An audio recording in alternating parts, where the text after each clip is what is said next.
เอานี่มันก็สมควรแล้วอยู่เวลาก่อนพอมึงเวลาก่อนพอสมควรแล้วสิสั่งแค้น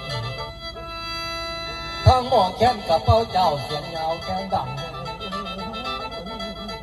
ฟังหมอลำจนหูร้อนอ่อนแรงหิวลาหมดเวลาแล้วนอป่าหันไปลาพวกแกโอ้ยไม่ใช่ยึดถือ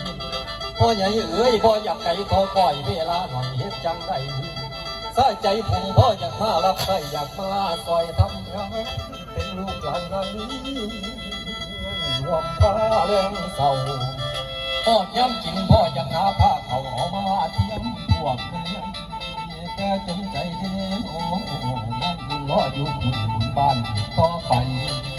ชีวิตของหมอลำเงินอยู่ไกลเรือไกลกับฟังฟ้าลูกหลานสักเรื่องศรัทธาคือความรักที่มุ่งแฟนย้อย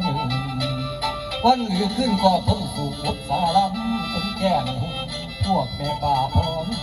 ท่านพ่อตาแม่ต้นผมสิได้สั่งลาจากไปก่อนละแม่ป่าลาไปก่อนเดินขอให้มีความสุขอยู่ดีเสมอวันหรือขึ้นในสุขวันประมวลกันมันแจ่มขอให้พวกแฟนๆมีความสุขทุกตัวนะทั้งลูกป่าคอยเจริญบุญเบิร์น